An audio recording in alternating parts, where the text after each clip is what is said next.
Hello student, स्वागत है आप सभी का आपके अपने चैनल गॉड क्लासेस पर। गॉड क्लासेस यानी मैथ्स बी एंड मस्ती। तो बच्चों सीयूटी कंटेंट की हम प्रिपरेशन कर रहे हैं और आज की जो क्लास है उसमें हम करने वाले हैं यहाँ पर आज की क्लास में हम करने वाले हैं डिफरेंशियल इक्वेशन का जो कंसेप्ट है, सारा कुछ कंसेप्ट करने वाले हैं। कंसेप्ट कोई बहुत ज़्यादा नहीं है, इसलिए जो 30 जो क्वेश्चन हम कर रहे हैं, सुपर 30 एमसीक्यू जो सीरीज हमारी चल रही है, वो क्वेश्चन भी मैं इसी के अंदर करा दूंगा। मतलब एक ही वीडियो के अंदर डिफरेंशियल इक्वेशन खलास। ठीक है, अब डिफरेंशियल इक्वेशन में आपको करना क्या है, यहाँ पर देखो आपके पास ऑर्डर एंड डिग्री, इसके क्वेश्चन आने वाले हैं। इसके अलावा फॉर्मेशन कैसे करनी है डिफरेंशियल इक्वेशन की, और सॉल्यूशन कैसे करना है यूजिंग वेरिएबल सेपरेबल मेथड।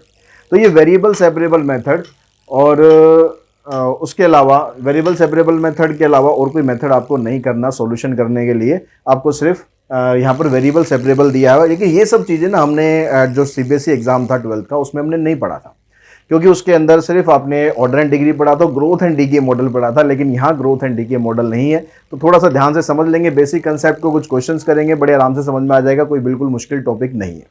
तो सबसे पहले हम यहाँ पर करते हैं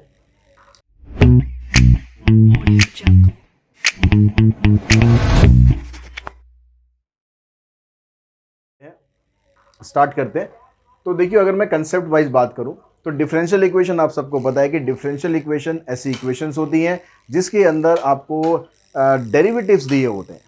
ठीक है, derivatives in term of polynomial दिया होता है, तो उसको हम बोलते हैं डिफरेंशियल इक्वेशन। अभी हम करेंगे क्वेश्चन, उसके अंदर बहुत सारी डिफरेंशियल इक्वेशन ही आपको मिलने वाली है। ठीक है, मतलब डेरिवेटिव्स उसके अंदर होने चाहिए, तो डिफरेंशियल इक्वेशन होती है। अब डिफरेंशियल इक्वेशन में हम जब निकालेंगे, एक तो ऑर्डर निकालना होगा और एक डिग्री निकालनी होगी। ये सारी पीडीएफ आपको गॉड क्लासेस की जो ऐप है उस पर मिल जाएगी। ठीक है, और वहाँ पर जाके आप ये सारा कुछ डिटेल में पढ़ सकते हैं। मैं सिर्फ शॉर्ट में बता रहा हूँ, ब्रीफ में जो मतलब की बात है मैं सिर्फ वो बता रहा हूँ। ऑर्डर का मतलब होगा कि उस जो इक्वेशन दे रखी है आपको, उस इक्वेशन में कितनी बार डेरिवेटिव हो रहा है, हाईएस्ट डेरिवेटिव, वो होता है उसका ऑर्डर। और जो डिग्री होती है, उसी हाईएस्ट ऑर्डर की पावर हमें देखनी होती है, वो होती है उसकी डिग्री। ठीक है, जो भी हाईएस्ट ऑर्डर होगा उसकी जो पावर होगी होल में, वो होती है उसकी डिग्री। लेकिन बस हम यहाँ पर एक केस में ध्यान रखेंगे, अगर आपके पास कोई भी टर्म ऐसी हो जो differential equation can not be express as a polynomial in the derivative, then the degree of differential equation is not defined. मतलब अगर वहाँ पर डिफरेंशियल इक्वेशन ऐसी हो कि उसमें डेरिवेटिव जो है एज ए पॉलिनोमियल नहीं हो, तो उसमें डिग्री हमेशा हम लिखेंगे नॉट डिफाइंड। अब आपको ये पता कैसे लगेगा कि भाई इसमें नॉट डिफाइंड है, आएगा या नहीं आएगा, मतलब डेरिवेटिव पॉलिनोमियल में है या नहीं है। तो सिंपल बिल्कुल चीज़ है, जैसे ई की पावर एक्स होता है, तो ई की पावर वहाँ एक्स ना हो के ई की पावर डेरिवेटिव आ जाए, मतलब ई की power d y by d x या d x by d y. ऐसे जो लॉग होता है, लॉग में लॉग एक्स नहीं है, log d y by d x है, तो मतलब वहाँ पर डिग्री नॉट डिफाइंड करनी है। एल्जेब्रिक में कोई दिक्कत नहीं आएगी, बस यहाँ लॉग वाले ध्यान रखने, ई वाले ध्यान रखने। अगर ट्रिग्नोमेट्री का क्वेश्चन भी ऐसे दे दिया ना, तो कोई दिक्कत है नहीं। ऐसे जैसे साइन एक्स होता है या साइन वाई होता है, वहाँ पर एक्स या वाई की जगह आपको sine d y by d x दे दिया या sine d x by d y दे दिया, मतलब डेरिवेटिव में दे दिया, वहाँ पर डिग्री नॉट डिफाइंड करनी है। बस ये इस बात का ये मतलब है। ठीक है, उसके बाद formation of differential equation. Formation मतलब हमें बनानी होगी डिफरेंशियल इक्वेशन। कैसे बनानी होगी, उसके लिए कहते हैं कि if the equation of family of curve is given, then its differential equation can be found by eliminating arbitrary constant. Equations के अंदर कुछ आर्बिट्रेरी कांस्टेंट्स होते हैं। एक तो होता है कांस्टेंट जिसकी वैल्यू फिक्स्ड होगी, आपने 2 3 4 इस तरह रख दी।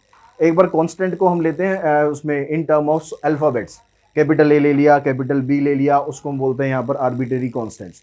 तो उस आर्बिट्रेरी कांस्टेंट की जब हम एक वैल्यू निकाल देते हैं, तो उसको वैल्यू को निकाल कर आप वहां पर पुट करेंगे। तो आर्बिट्रेरी कांस्टेंट का मतलब ऐसे कांस्टेंट जिसकी हम वैल्यू निकाल सकते हैं, जिसकी अभी कोई फिक्स वैल्यू है नहीं।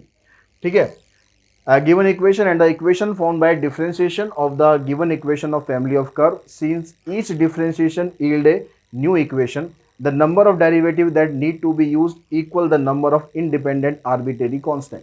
मतलब उसके अंदर जितने आर्बिट्रेरी कांस्टेंट है, अगर 2 आर्बिट्रेरी कांस्टेंट है तो आपको 2 बार डेरिवेटिव करना है, 1 आर्बिट्रेरी कांस्टेंट है तो आपको 1 बार डेरिवेटिव करना है। बस इस चीज का ध्यान रखना है। ठीक है, 1 आर्बिट्रेरी कांस्टेंट है तो 1 बार डेरिवेटिव करके आपकी डिफरेंशियल इक्वेशन बननी चाहिए। अगर 2 आर्बिट्रेरी कांस्टेंट है तो 2 बार डेरिवेटिव करके फिर आपकी डिफरेंशियल इक्वेशन बननी चाहिए।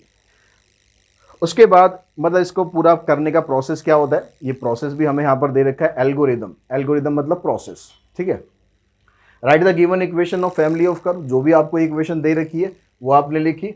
Differentiate the given equation with respect to the independent variable as many time as then number of arbitrary constant. जितने उसके अंदर आर्बिटरी कांस्टेंट है उसी के हिसाब से उतनी ही बार आपको डेरिवेटिव करना है। Eliminate the arbitrary constant from the given equation and the equation obtained by differentiation the equation so obtained is the desired differential equation.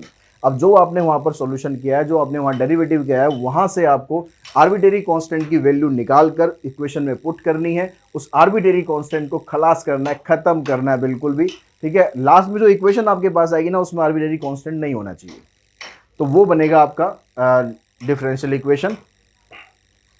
अब इसमें डिफरेंशियल इक्वेशन जब आप बनाओगे, दो तरह के सॉल्यूशन आते हैं, एक जनरल सॉल्यूशन और एक पर्टिकुलर सॉल्यूशन।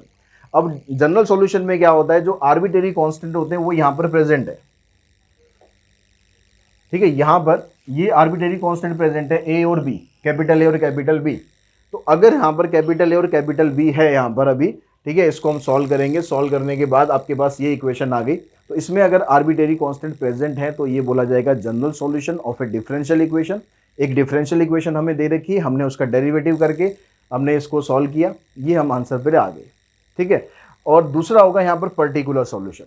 पर्टिकुलर सॉल्यूशन के अंदर क्या होगा, ये जो आर्बिटरी कांस्टेंट है ना, इनको हम एलिमिनेट कर देंगे, इनको खत्म कर देंगे।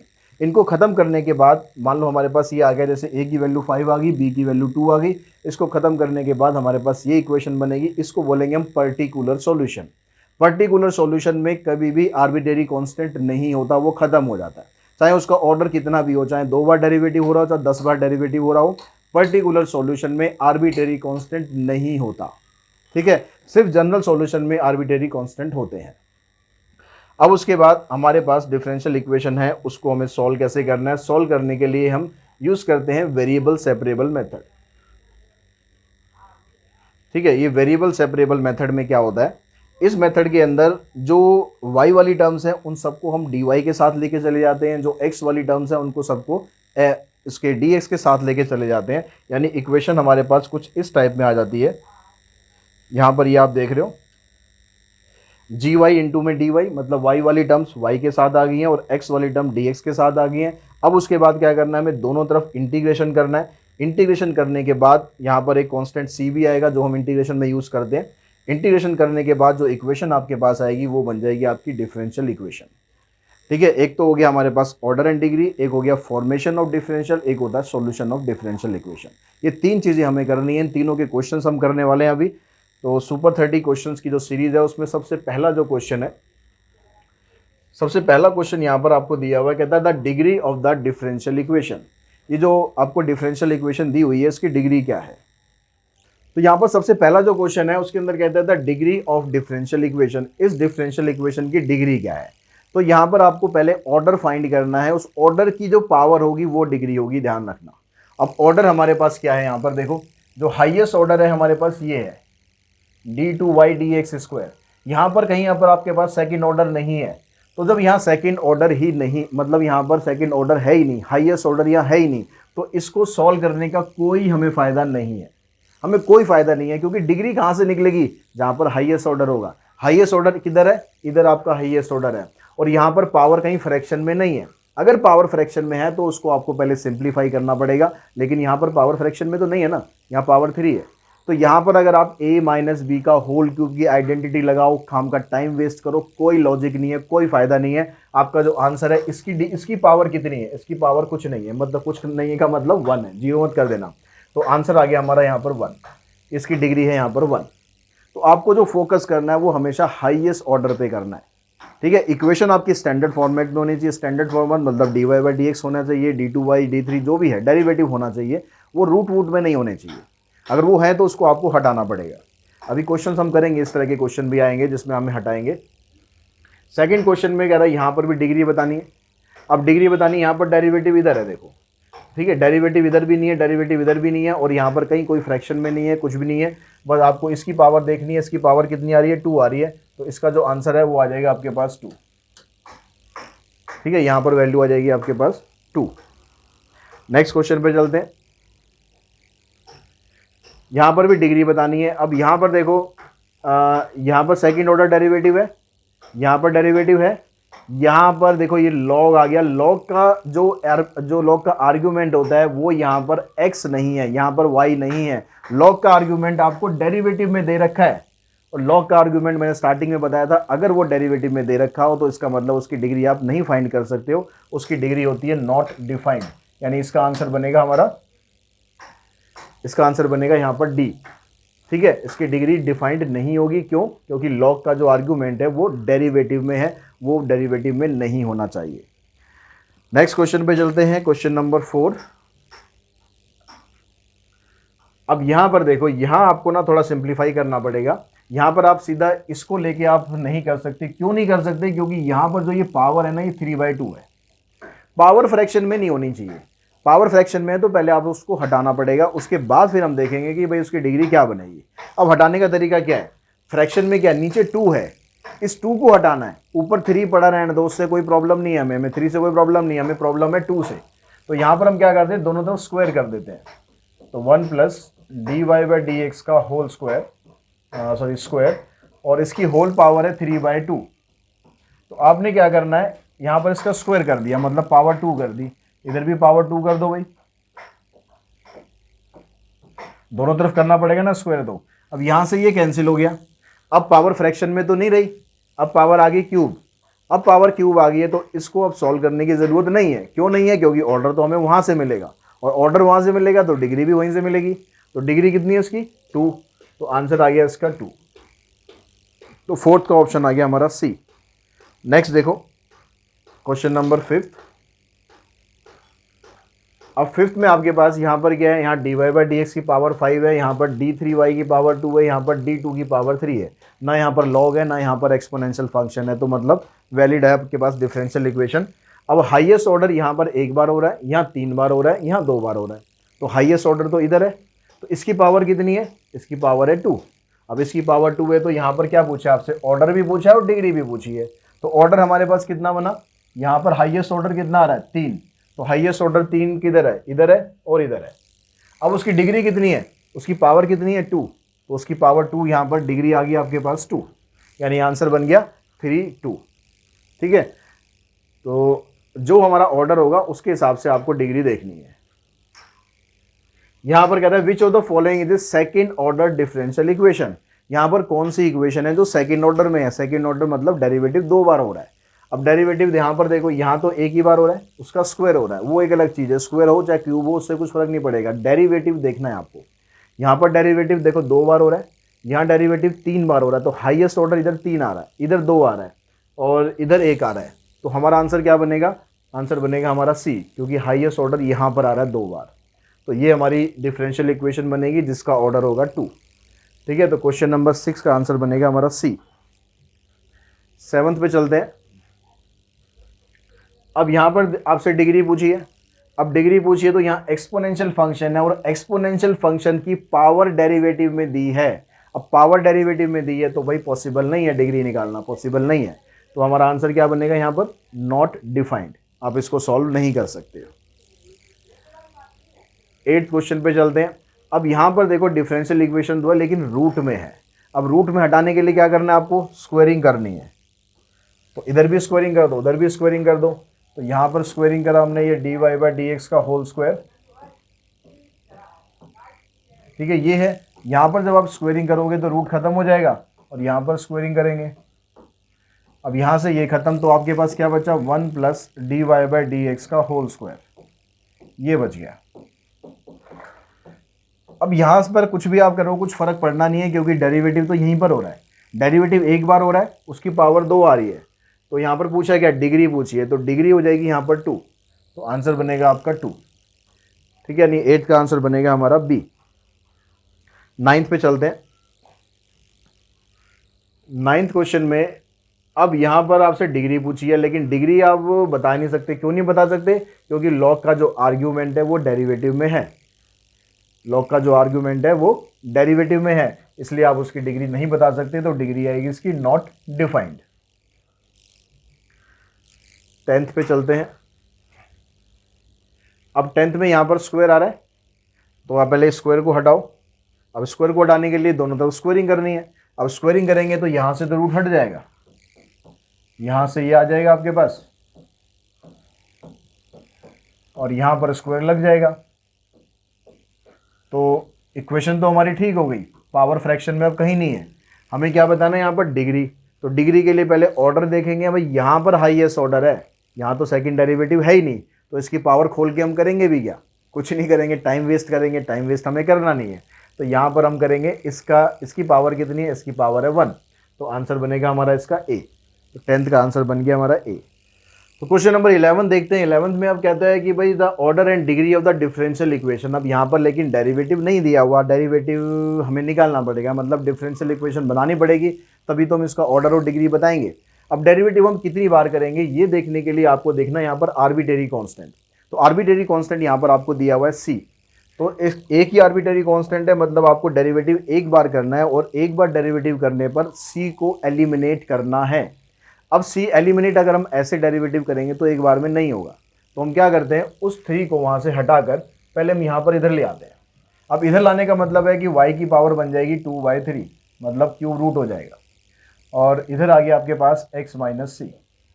अब हम डेरिवेटिव करेंगे तो ये c हमारा ख़त्म हो जाएगा एक बार में, क्योंकि एक ही वो आपके पास आर्बिट्रेरी कांस्टेंट, तो आपको एक ही बार डेरिवेटिव करके ख़त्म करना है। तो यहाँ पर इसका डेरिवेटिव करा हमने, आ गया 2/3, y की पावर इसमें से एक कम करेंगे तो आ जाएगा -1/3, फिर आ गया dy/dx, और यहाँ पर x का डेरिवेटिव हो गया 1, c का हो गया 0। अब dy/dx की वैल्यू निकालेंगे, इसको उधर लेके जाएंगे, इसको भी उधर लेके जाएंगे, तो ये बन गया आपके पास 3/2, और y की पावर इसको जब इधर लेके जाएंगे नीचे आएगा, और नीचे से ऊपर लेके जाएंगे पावर को प्लस करने के लिए, तो ऐसे बन जाएगा। अब ये y की पावर 1/3 आ रही है, तो इस 1/3 को आपको हटाना पड़ेगा। अब इसको हटाने के लिए क्या करते हैं, दोनों साइड क्यूब कर देते हैं, क्यूबिंग ऑन बोथ साइड्स। पहले जो हमने क्यूब रूट करा था, अब हम क्यूब कर देते हैं, तो यहाँ बन जाएगा dy/dx का होल क्यूब, और इधर आ जाएगा 3/2 इंटू में y। अब डिफरेंशियल इक्वेशन आपकी बन गई, आर्बिट्रेरी कांस्टेंट भी आपका खत्म हो गया। अब डिफरेंशियल इक्वेशन यहाँ पर इसका जो डेरिवेटिव आ रहा है एक बार आ रहा है, डेरिवेटिव एक बार हो रहा है, मतलब ऑर्डर बन गया इसका 1, और डिग्री कितनी बन गई इसकी होल पावर आ रही है 3, तो डिग्री आ गई 3, तो ऑप्शन आ गया आपके पास बी। इस तरह से आप इसकी ऑर्डर और डिग्री निकाल सकते हैं। नेक्स्ट क्वेश्चन पे चलते हैं, question number 12, the order and degree of the differential equation of family of curve. अब यहाँ भी आपको वही चीज़ करनी है, लेकिन अब यहाँ पर आपको 2 बार करनी है, 2 बार करनी है, क्योंकि 2 आर्बिट्रेरी कांस्टेंट है, एक ये और एक ये। अब 2 आर्बिट्रेरी कांस्टेंट है, तो आपसे पूछा क्या गया है, द ऑर्डर एंड डिग्री, लेकिन ऑप्शन में तो हमें एक ही चीज़ दे रखी है। क्वेश्चन इसका चेक करना पड़ेगा एक बार, क्वेश्चन चेक करते हैं इसका। द ऑर्डर, सिर्फ ऑर्डर पूछा गया आपसे, डिग्री नहीं पूछी है इसमें, ठीक है। यहाँ डिग्री को काट दो आप। तो ऑर्डर अगर निकालना है तो यहाँ पर बिल्कुल आसान है, कुछ सॉल्व करने की ज़रूरत नहीं है। क्यों नहीं है, क्योंकि आर्बिट्रेरी कांस्टेंट देख लो कितने हैं। आर्बिट्रेरी कांस्टेंट आपके पास एक ए है और एक बी है, 2 आर्बिट्रेरी कांस्टेंट है, तो 2 बार डेरिवेटिव होगा, और 2 बार डेरिवेटिव होगा तो उसकी जो ऑर्डर आएगा वो 2 ही आएगा। हमें इसको सॉल्व करना पड़ता, अगर डिग्री हमसे पूछ ली जाती तो हमें सॉल्व करना जरूरी है, फिर हम उसको सॉल्व करके देखेंगे उसकी पावर कितनी आएगी। अदरवाइज हम ऐसे ही आंसर बता सकते हैं कि आंसर आ गया हमारा 2। अब क्वेश्चन नंबर नेक्स्ट देखते हैं, नेक्स्ट 13th क्वेश्चन। 13 में the order of the differential equation of family of ellipse having centre at origin and the foci on the x axis. जो फोकाई है उसका एक्स एक्सिस पर है। तो इलिप्स की जो इक्वेशन होती है, इलिप्स में 2 टर्म्स होती हैं, इतना ध्यान रखो, एक 2 फोकस होते हैं उसके, एक ए और एक बी, या कोई भी आप मान लो, बी सी मान लो, सी जी मान लो, कुछ भी मान लो, 2 फोकस होते हैं। अब 2 फोकस होते हैं तो उसका जब आप डेरिवेटिव करोगे तो 2 बार ही करोगे, तो इसलिए जो उसका ऑर्डर आप निकालोगे तो उसका ऑर्डर भी आएगा यहाँ पर 2। तो सिर्फ ऑर्डर बताना है, हमें उसको सॉल्व करने की ज़रूरत है नहीं, तो आंसर बनेगा हमारा सी। चाहे एक इलिप्स हो या सर्कल हो, ठीक है, 2 यहाँ पर आपके पास हमेशा वो आएंगे, आर्बिट्रेरी कांस्टेंट आएंगे, इलिप्स में भी, सर्कल में भी और हाइपरबोला में भी। अगर ये टर्म आ जाती है तो मैं आपको वैसे ही बता रहा हूँ एडवांस में, सर्कल, इलिप्स, हाइपरबोला, इसमें 2 आर्बिट्रेरी कांस्टेंट आते हैं। The number of arbitrary constant in a particular solution of the differential equation this. अब यहाँ पर डिफरेंशियल इक्वेशन पर्टिकुलर सॉल्यूशन में पूछ रहा है आपसे। अब पर्टिकुलर सॉल्यूशन, जैसा कि स्टार्टिंग में बताया था कि पर्टिकुलर सॉल्यूशन तो तभी बनता है ना जब उसमें आर्बिट्रेरी कांस्टेंट होता ही नहीं है। और ये पूछ रहा है हमसे कि भाई नंबर ऑफ आर्बिट्रेरी कांस्टेंट कब, पर्टिकुलर सॉल्यूशन में। तो भाई उसका ऑर्डर कितना भी हो कुछ फर्क हमें पड़ना नहीं है, आंसर आएगा उसका 0, कि उसके अंदर आर्बिट्रेरी कांस्टेंट होगा ही नहीं अगर वो पर्टिकुलर सॉल्यूशन है तो। ठीक है, तो 14 का ऑप्शन बन गया हमारा ए। अब देखो 15th क्वेश्चन पे, the number of arbitrary constant in a general solution of A differential equation of order 3। अब डिफरेंशियल इक्वेशन है उसका ऑर्डर 3 है। ऑर्डर 3 होने का मतलब है कि उसके अंदर आर्बिट्रेरी कांस्टेंट भी 3 ही होंगे। जितना जनरल सॉल्यूशन का ऑर्डर होगा उतने आर्बिट्रेरी कांस्टेंट होंगे, लेकिन पर्टिकुलर सॉल्यूशन में हमेशा 0 होंगे। तो यहाँ पर ऑप्शन बनेगा आपके पास डी, क्योंकि 3 यहाँ पर दे रखा है आपको। The general solution of the differential equation. अब यहाँ पर ऑर्डर डिग्री नहीं है, अब हम यहाँ से सॉल्व करना सीखेंगे कि सॉल्यूशन कैसे करना है। तो सॉल्यूशन करने के लिए आपको क्या करना पड़ेगा, आपको यहाँ से जो x और y वाली टर्म्स है ना उनको अलग अलग करना पड़ेगा। तो उसके लिए हम क्या करें, जो dy बाई डी एक्स लिखा हुआ है ये तो चलो ठीक है, जो राइट हैंड साइड में लिखा हुआ है e की पावर x माइनस वाई, उसको आप ऐसे लिख लो e की पावर x अपॉन में e की पावर y। अब जो x वाली टर्म्स है उसको x के साथ ले जाओ, जो y वाली टर्म्स है उसको y के साथ ले जाओ। तो ये dx इधर चला जाएगा, ये इधर आ जाएगा, तो e की पावर y dy, और ये बन जाएगा e की पावर x dx। अब इंटीग्रेशन इसका भी करना है, इंटीग्रेशन इसका भी करना है। ठीक है, दोनों तरफ इंटीग्रेशन कर दो। e की पावर y का इंटीग्रेशन e की पावर y रहेगा, e की पावर x का e की पावर x रहेगा, प्लस में आ जाएगा c। अब यहाँ पर देखो कौन सा ऑप्शन आपका बनता है, e की power y equals to e की पावर x प्लस में c। तो ये बन गया आपके पास ऑप्शन नंबर ए। तो 16 का आंसर आ गया हमारा ए। 17 पे चलते हैं। 17 क्वेश्चन में कहता है यहाँ पर the general solution of the differential equation. अब इसका हमें जनरल सॉल्यूशन बताना है, तो इसके लिए आप क्या करो, पहले जो 2xy है ना उसको उधर लेके जाओ, क्योंकि तभी वो अलग अलग हो पाएगा। हमें x वाली टर्म अलग करनी है, y वाली टर्म अलग करनी है। तो ये आ गया y माइनस में 2xy। अब यहां पर आप इसको ऐसे लिख सकते हो y कॉमन 1 माइनस 2x। अब यहां पर हम क्या करते हैं, जो y है उसके साथ में dy के साथ में इस y को ले आते हैं नीचे, और dx को हम यहां पर x के साथ ले जाते हैं। अब ये करने के बाद इसको बोला जाता है वेरिएबल सेपरेबल। उसके बाद आपको करना है हमेशा इंटीग्रेशन। तो 1 अपॉन वाई का इंटीग्रेशन तो आपको पता ही है, हो जाएगा log y। 1 का हो जाएगा यहाँ पर x माइनस 2, और x का हो जाएगा x स्क्वायर बाई 2 प्लस में c। इससे ये कैंसिल हो गया। अब ये देखो आंसर आपका log y। अब यहाँ पर log की टर्म्स में नहीं है, e की टर्म्स में है, तो हम क्या करेंगे, इस log को यहाँ से हटाएंगे। अब इस log को हटाने का मतलब क्या है कि log को जब आप उधर लेके जाते हो तो ये बन जाता है e। मतलब अगर कहीं ऐसे लिखा हो कि log x equals to y, तो यहाँ पर x हो जाता है e की पावर y। तो यहाँ राइट हैंड साइड में जो भी टर्म होगी वो सारी पावर में आ जाएगी। तो यहाँ लिखेंगे y इक्वल्स टू e की power x minus x square plus में c। अगर ऐसे फॉर्मेट में दिया हुआ है तो ठीक है, नहीं तो बताऊंगा और क्या करना है। ऐसे फॉर्मेट में नहीं है तो हम यहाँ इसको अलग कर देते हैं, e की power x minus x square, और ये आ जाएगा e की पावर c। अब ये e की पावर c, ये भी कांस्टेंट है, ये भी कांस्टेंट है, इन दोनों कांस्टेंट को हटाकर उसकी जगह कर दो कैपिटल C। तो ये बन जाएगा आपके पास e की power x minus x square into में c। अब देखो ऑप्शन आपके पास c इंटू में e की power x minus x square, यानी ऑप्शन बनेगा यहाँ पर b। नेक्स्ट क्वेश्चन पे चलते हैं। क्वेश्चन नंबर हमारे पास आ गया 18। The general solution of the differential equation is this. General solution ही बताना है, मतलब डेरिवेटिव करना है उसी तरीके से वेरिएबल सेपरेबल करके। तो यहाँ पर देखो x, ये है x इंटू में 1 plus y square d x, और ये जो प्लस में टर्म है ना इसको आप राइट हैंड साइड में लेके जाओ पहले तो ये बन जाएगा माइनस वाई इंटू में 1 plus x square d y. अब इधर dx है तो इस x वाली टर्म को इधर लाओ। dx को हमेशा ऊपर ही रखना है, कहीं उसको डिनोमिनेटर में मत ले आना। इसको इधर लेके जाओ, दोनों को कर दो इंटीग्रेट। अब इंटीग्रेशन करेंगे इसका तो एक्स स्क्वायर का डेरिवेटिव होता है 2x, लेकिन यहाँ पर खाली x है तो हम इसको ऐसे तो लिख सकते हैं ना, यहाँ 2x कर दिया बैलेंस करने के लिए इधर 2 कर दिया, इधर भी कर दो ऐसे ही आप, यहाँ 2 कर दिया, यहाँ पर -2y आ गया। इस 1/2 से 1/2 कैंसिल ही कर दो। अब ये इंटीग्रेशन बनेगा log 1 + x², यह आ जाएगा -log 1 + x²। अब जब ये वाली टर्म भी log में है, ये वाली टर्म भी log में है, तो जो c हम लेते हैं ना उसको भी log में ले लो, ताकि आपको सॉल्व करना आसान हो जाए। अगर सारा कुछ log में आ रहा है तो c को भी log में ले लेना, उसको अलग कैटेगरी में मत करना। अब ये वाला जो log है इसको आप इधर लाओ, ये हो जाएगा प्लस में। अब log की प्रॉपर्टी आपको पता है कि log की प्रॉपर्टी में क्या होता है, अगर ये दो टर्म यहाँ पर बीच में प्लस है log के बीच में, तो इन दोनों को आप इकट्ठा करके मल्टीप्लाई में कर सकते हो ऐसे 1 + x² इंटू में 1 + y² equals to log c।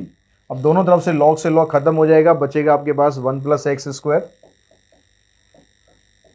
1 + y² equals to c। अब देखो ऑप्शन में ऐसा कुछ है क्या, 1 + y² 1 + x² equals to c, तो बात तो वही है, बस आगे पीछे लिखा हुआ है, तो ऑप्शन बन गया हमारा इसमें ए। अब 19 पे चलते हैं। 19 क्वेश्चन में हमारे पास ऑप्शन क्या बने हैं, यहाँ पर भी आपको डिफरेंशियल इक्वेशन का सॉल्यूशन करना है, वही तरीका रहेगा। अब यहाँ पर दोनों टर्म एक ही साइड में है, तो एक को माइनस साइन लगा के उधर ले जाओ, तो ये बन गया y dx, ये बन जाएगा x प्लस में xy और dy विद नेगेटिव साइन। अब यहाँ से x निकाल दो आप कॉमन, x कॉमन निकालोगे, माइनस तो यहाँ है ही, तो यहाँ बचेगा 1 प्लस में y। अब इस y को आप इधर ले जाओ, x को इधर ले आओ, तो dx अपॉन में x माइनस 1 प्लस में y अपॉन में y।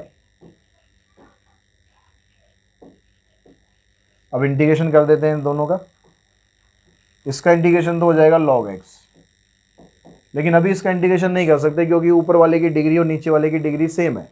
तो आप क्या करो, इसको दोनों को सेपरेट कर लो, आप ऐसे ले कर लो 1/y प्लस में y/y। अब ये तो 1 हो जाएगा। अब इंटीग्रेशन करो, log x equals to minus log y, और इसका इंटीग्रेशन आएगा y, बाहर नेगेटिव साइन है तो -y।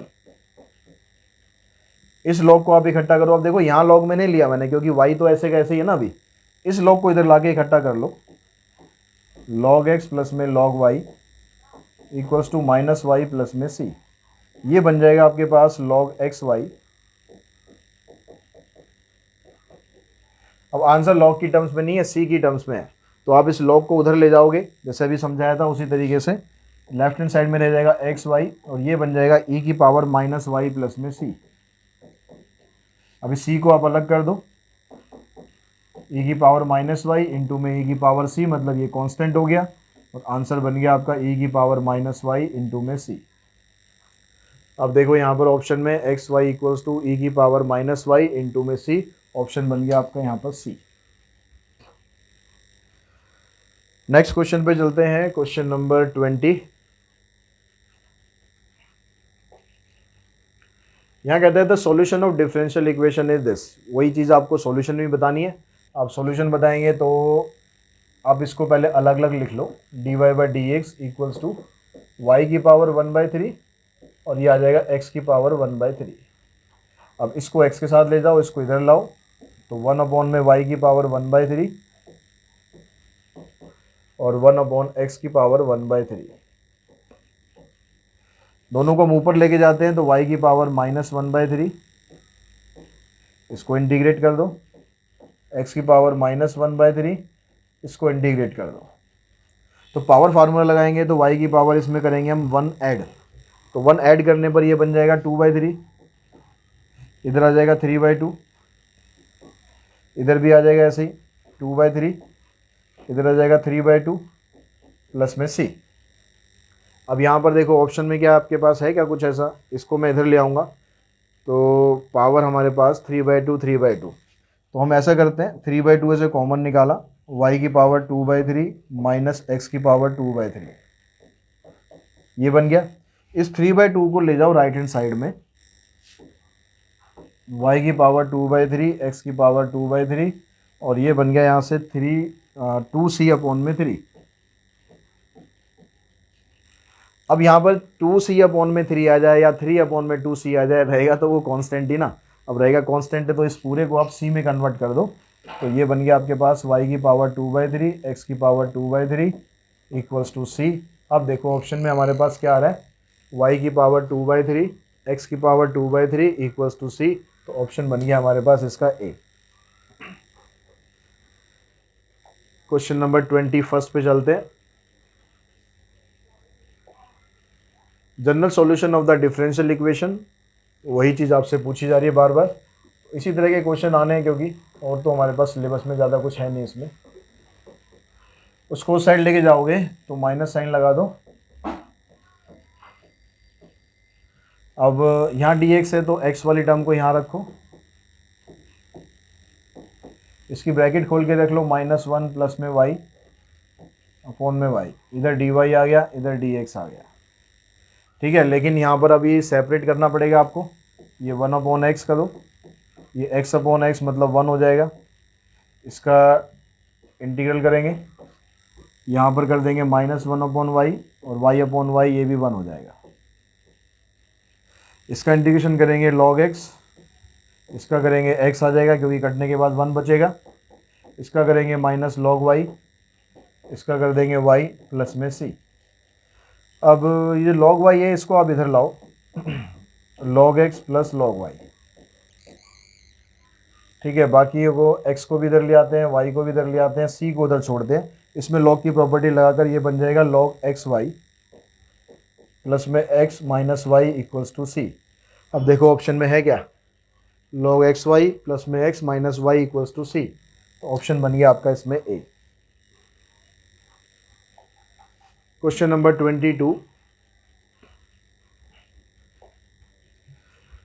में कहता है कि भाई आपको इसका सॉल्यूशन बताना है, तो वही x और y वालों को अलग अलग करो। इसको जो e की पावर x माइनस वाई है, इसको ऐसे लिख लो, e की पावर x अपॉन में e की पावर y प्लस में x स्क्वायर, और e की पावर माइनस वाई है उसको ऐसे लिख लो।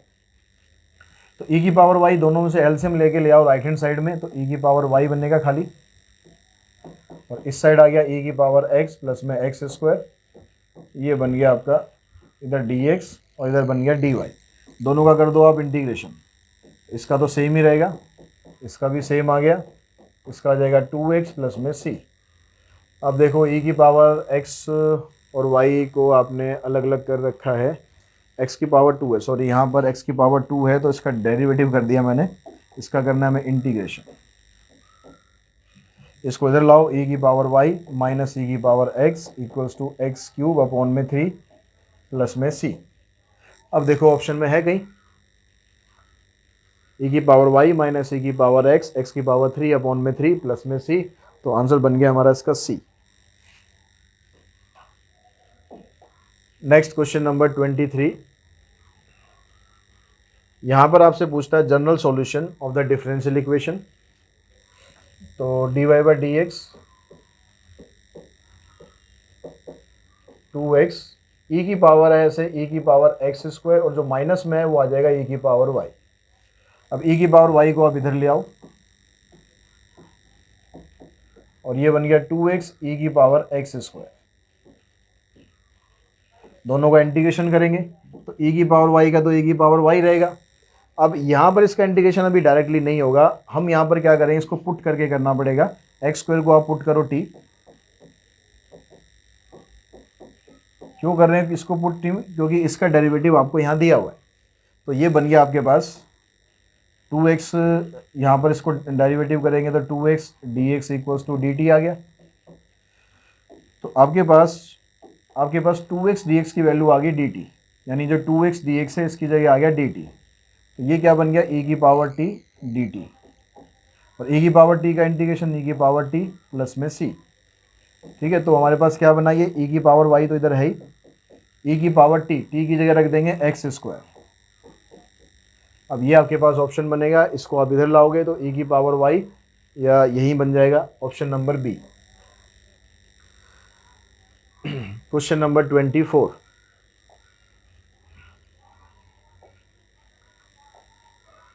तो 24th क्वेश्चन में डिफरेंशियल इक्वेशन फिर आपसे यहाँ पर पूछ रहा है। तो ये बन गया आपके पास, देखो e की पावर x प्लस 1 इंटू में y dy है, और राइट हैंड साइड में y प्लस 1 e की पावर x dx है। तो dy के साथ आपको y रखना है, इसको इधर लाओ, y अपॉन में y प्लस 1,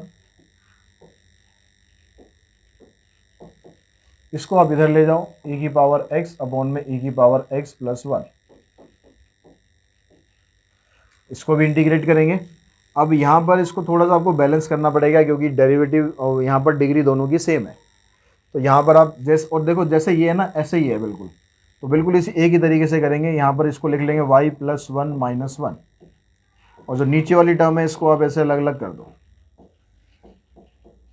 ठीक है। ऐसे ही आप यहाँ पर करो, e की पावर x प्लस 1 माइनस 1, या यहाँ तो सीधा ही हो जाएगा, यहाँ पर क्यों करें हम, यहाँ पर सीधा क्यों हो जाएगा क्योंकि नीचे वाले फंक्शन का एग्जैक्ट डेरिवेटिव ऊपर है। e की पावर x प्लस 1 का डेरिवेटिव करोगे तो e की पावर x ही आएगा, और जब नीचे वाले का एग्जैक्ट डेरिवेटिव ऊपर मिल जाता है तो आंसर आ जाता है सीधा लॉग में। यहाँ से आपके पास ये तो 1 हो गया कट के, तो इसका इंटीग्रेशन तो आ गया 1, सॉरी y, और ये 1 अपॉन वाई प्लस 1 है, इसका इंटीग्रेशन आ जाएगा लॉग y प्लस 1। इंटीग्रेशन आपका स्ट्रॉन्ग होना चाहिए, तो इंटीग्रेशन वाला जो वीडियो है ना उसको अच्छी तरह से देख लेना, समझ लेना अगर नहीं देखा होगा तो। अब यहाँ पर देखो आपके पास क्या बन रहा है। अब यहाँ पर लॉग में हमारे पास सिर्फ एक यही दे रखा है, लेकिन ये भी थोड़ा सा अलग ही तरीके से दे रखा है। तो इसको मैं अगर इधर लेके जाऊँ और c को मैं इधर ले आऊँ, इसको मैं इधर लेके जाऊँ और c को मैं इधर लेकर आऊँ, तो मेरे पास कुछ बनेगा, क्योंकि और तो यहाँ पर कहीं लॉग में है नहीं, या तो हमें e में करना पड़ेगा। यहाँ पर है y इक्वल्स टू में ये है, तो y इक्वल्स टू में ये है, तो इसने क्या कर रखा है, इसने c को भी लॉग में ही लिख रखा है, ठीक है, क्योंकि सिर्फ यहाँ पर y है। इसको मैं उधर ले जाता हूँ, तो ये चीज़ें आपको समझनी पड़ेंगी भाई, किसको कैसे आपको अरेंज करना चाहिए।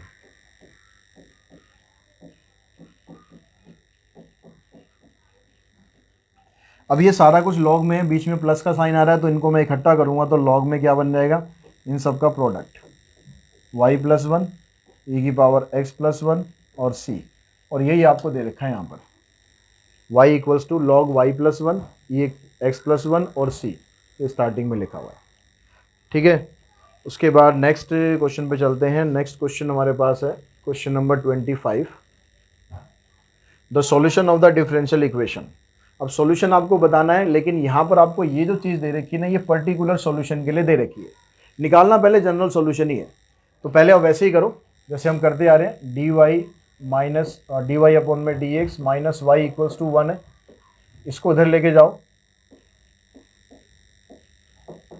ये y प्लस 1 हो जाएगा।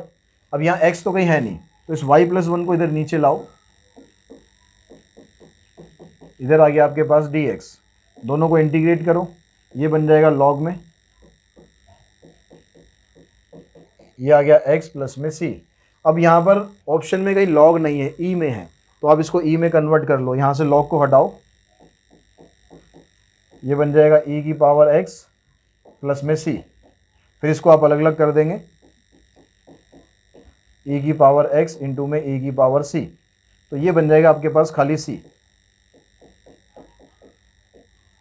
अब जो इसने यहाँ पर दिया हुआ ये कह रहा है कि अगर x की वैल्यू 0 है तो y की वैल्यू 1 है, तो इसको आप पुट करो, x की वैल्यू 0 है तो y की वैल्यू 1 है, तो यहाँ पर y की जगह 1 पुट कर दो, x की जगह 0 पुट कर दो, यहाँ पर ये c और रह गया, y की जगह हमने पुट किया 1 प्लस 1 इक्वल्स टू e की पावर 0 इंटू में c, e की पावर 0 मतलब 1 हो गया, और यहाँ पर 2 आ गया, तो c की वैल्यू आ गई 2, तो इस c की जगह आपको 2 पुट कर देना है, तो ये बन जाएगा y plus 1 equals to 2 into में e की पावर x।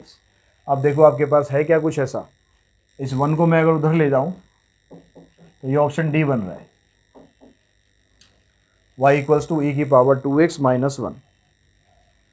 क्वेश्चन नंबर 26, तो क्वेश्चन नंबर 26 में कहता है कि solution of the differential equation represented this. अब यहाँ पर ये कह रहा है कि इसका जो सॉल्यूशन आएगा वो इसमें से किसको रिप्रेजेंट कर रहा है। तो पहले सॉल्यूशन तो निकाले, तो सॉल्यूशन निकालने के लिए हम इसको उधर लेके जाते हैं। तो ये बन गया आपके पास, यहाँ पर क्वेश्चन में आगे कुछ नहीं दे रखा, तो 0 है यहाँ पर आई थिंक, x dy, इसको उधर लेके जाते हैं तो y dx। अब यहाँ पर dy अपॉन में y आ गया, इधर से dx अपॉन में x आ गया। अब इसको इंटीग्रेट करा, इसको इंटीग्रेट करा तो ये तो बन गया log y, ये आ गया आपके पास log x, प्लस में ये आ गया log c। तो यहाँ से इन दोनों को आप इकट्ठा करोगे, सारा कुछ log में ही है, तो इसको हम ऐसे लिख लेते हैं, log से log खत्म हो गया, y equals to x into में c आ गया। यानी अगर मैं इसको उधर लेके जाऊँ तो ये कुछ इस तरह से बन गया, cx minus y equals to 0। अब ये इक्वेशन बनती है स्ट्रेट लाइन की, ax प्लस में by प्लस में c इक्वल्स टू 0, इस तरह स्ट्रेट लाइन की इक्वेशन होती है।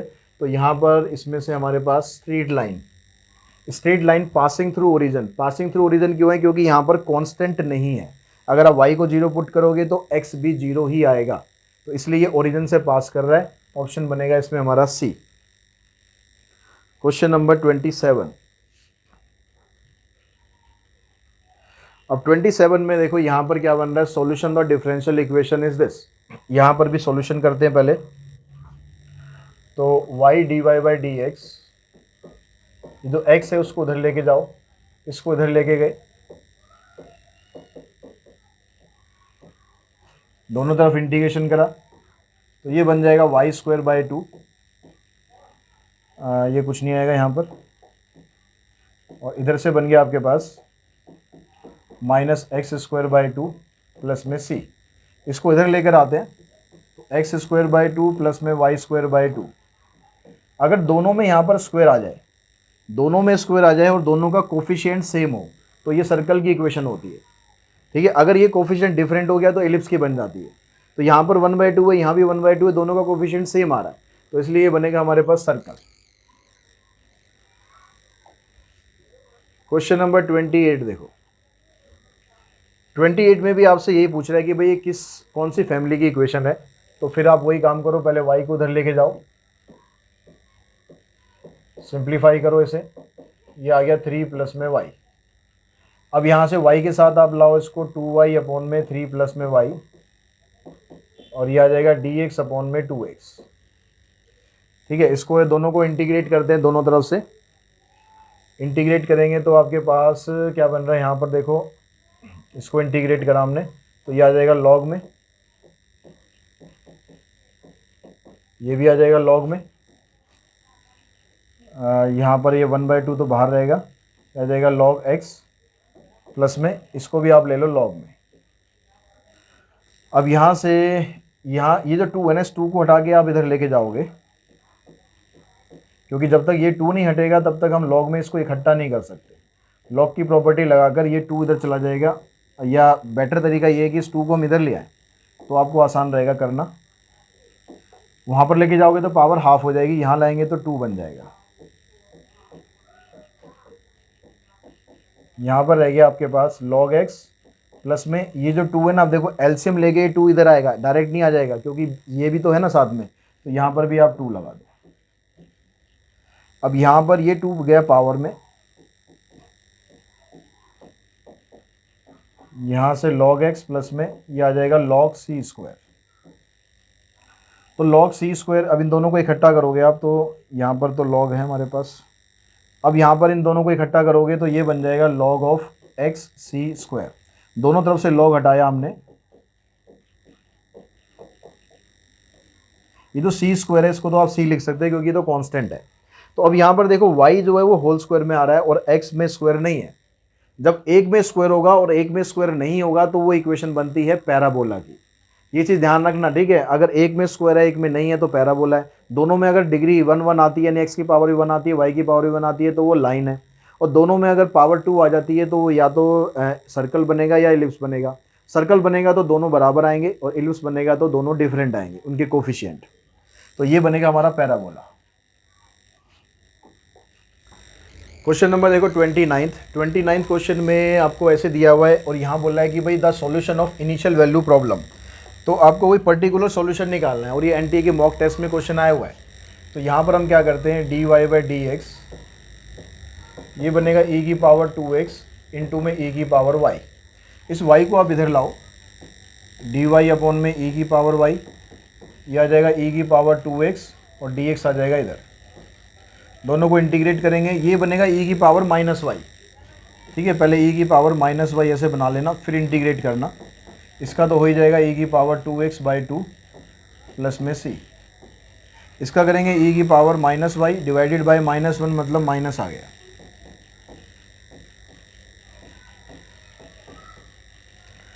अब यहाँ से पहले c की वैल्यू निकाल लेते हैं। उसके लिए आपको ये दिया हुआ है कि x की जगह अगर 0 है तो y की वैल्यू भी 0 है। तो आप y की जगह 0 पुट करो, यहाँ भी 0 पुट करो, तो ये आ गया -1 और ये आ गया यहाँ से 1/2 इधर लाओगे तो -1/2, तो c की वैल्यू आ गई -3/2। अब इस c की वैल्यू को आप यहाँ पर पुट करो तो ये बन गया आपके पास -e की पावर -y e की पावर 2x/2 और c की जगह आ गया -3/2। एलसीएम लेके इस 2 को यहाँ से हटाओ, इधर आ जाएगा -2 e की power -y equals to e की पावर 2x -3। अब यहाँ पर देखो किस फॉर्मेट में हमारा ये बन रहा है। तो यहाँ से वो तो y आ रहा है, वहाँ से तो बनेगा नहीं, यहीं से बनेगा यहाँ पर, क्योंकि y तभी बनेगा जब यहाँ से ये e हटेगा। तो e को हटाने का तरीका क्या है, इसको आप लिखो ऐसे -2 अपॉन में e की पावर y, पॉजिटिव करो इसे, इसको इधर लेके जाओ, इसको इधर लाओ।